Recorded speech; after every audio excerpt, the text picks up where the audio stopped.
আজকে আমি সকলের জন্য একটা আম, একটা শিক্ষণীয় গল্প বলতে চাই। ঠিক আছে, নিয়ে এসেছি, যেটা হচ্ছে যার মাধ্যমে তোমরা কিছু শিখলেও শিখতে পারো। যেটা হচ্ছে একটা গল্প, যেটা গল্পটা আমি বলি। গল্পটা হচ্ছে দুটো পাথর। ঠিক আছে, প্রথমে একটা পাথরকে নেওয়া হয়েছে।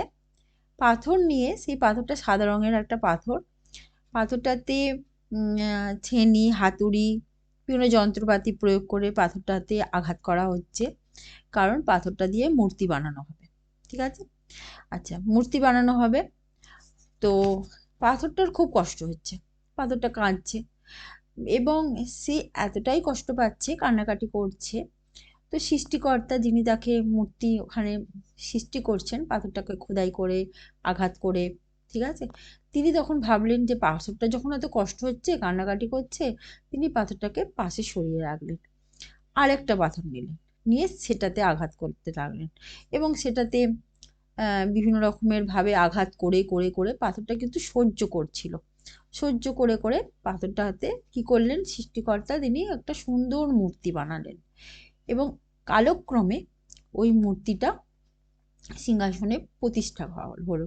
প্রতিষ্ঠা করা হলো। এটা একটা বিগ্রহ, দেবতার মূর্তি। ঠিক আছে, এবং যথারীতি একটি নির্দিষ্ট দিনে দেবতা প্রতিষ্ঠিত হলেন। ঠিক আছে, তার সামনে সবাই নত হচ্ছে।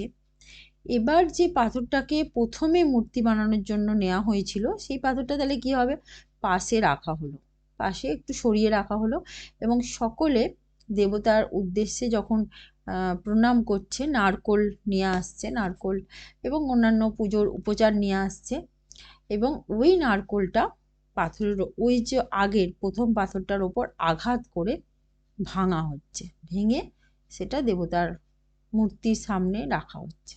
ঠিক আছে, এখানে একটা কথা, যেটা হচ্ছে সৃষ্টিকর্তা আমাদের যখন আমাদের আমাদের মধ্যে অনেক ভালো গুণ আছে, অনেক কিছু আছে, কিন্তু সেটা সুপ্ত আকারে আছে। ঠিক আছে, আমরা নিজেরাও বুঝতে পারি না। তাহলে সেই প্রতিভা, সেই গুণের বিকাশ তখনই হবে যখন সেগুলোকে বিভিন্নভাবে সেগুলোকে অনুশীলন করা হবে। ঠিক আছে, সেগুলো অভ্যাস করা হবে, তখন সেই গুণের সার্বিক বিকাশ হবে এবং বিভিন্ন পরীক্ষা নিরীক্ষার মধ্যে দিয়ে আমাদের নিজেদের নিয়ে যেতে হবে। ঠিক আছে, এবং অনেক ঝুঁকির সম্মুখীন হতে হবে। ঠিক আছে, এবং সুযোগ জীবনে আসবে। তাহলে সুযোগ যখন আসবে, তখন কিন্তু আমাদের কঠিন পরিশ্রমের মাধ্যমে, আমাদের বিভিন্ন পরীক্ষা নিরীক্ষার মাধ্যমে নিজেকে উত্তীর্ণ করতে হবে এবং যোগ্য বলে প্রমাণিত করতে হবে। তারপর গিয়ে আমরা জীবনে প্রতিষ্ঠা পাবো ওই মূর্তির মতন। ঠিক আছে, জীবনে প্রতিপত্তি পাবো, সম্মান পাবো, সমাজে একটা সুনাম হবে, খ্যাতি হবে, সবাই আমাদেরকে শ্রদ্ধা করবে। ঠিক আছে, আমাদের সম্মান করবে এবং দেখা যাচ্ছে ওই মূর্তির মতন আমরাও সমাজে প্রতিষ্ঠিত হব। মূর্তিটা যেমন করে সিংহাসনে অধিষ্ঠিত হয়েছে, আমরাও একটা সমাজে নাম পাবো।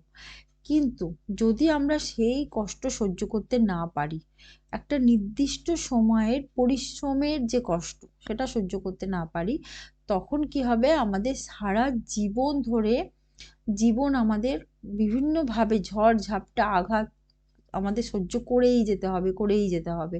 কারণ হচ্ছে আমরা সমাজে একটা নাম পাইনি, সুনাম পাইনি, প্রতিষ্ঠা পাইনি, প্রতিপত্তি পাইনি।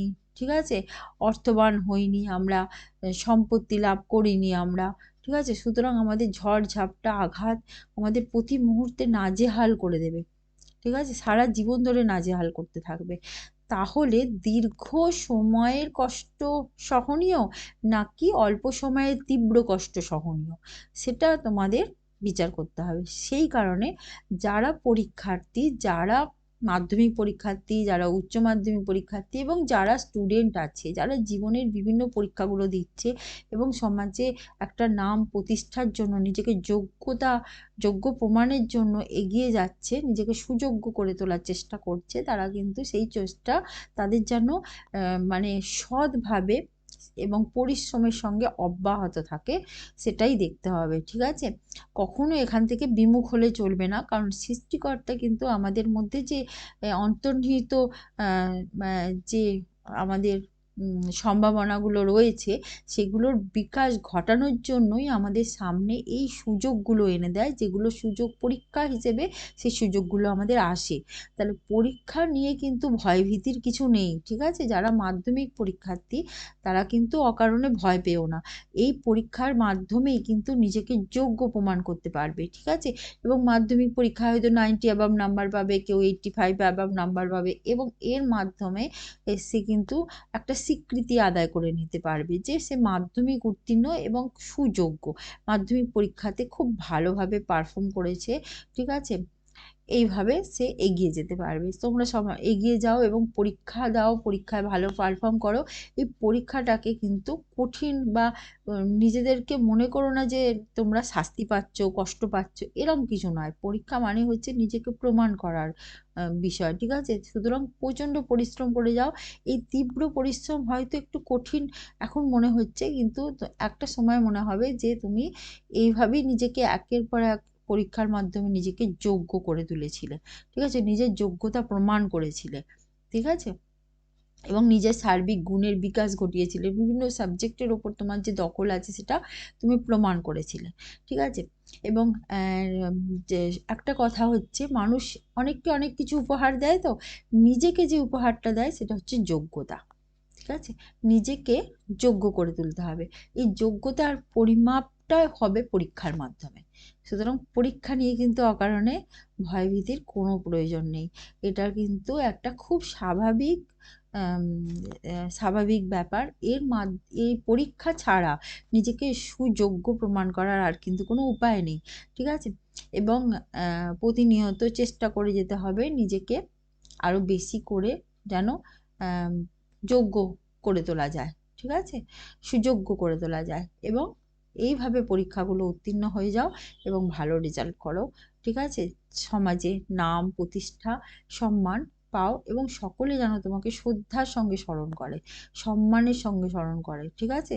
যে ওই ব্যক্তি ছিলেন, ওই এই মেয়েটি ছিল বা এই ছেলেটি ছিল, খুব ভালো ছিল, পড়াশোনায় খুব ভালো ছিল, এবং নিজেকে যোগ্য প্রমাণ করেছে, ঠিক আছে?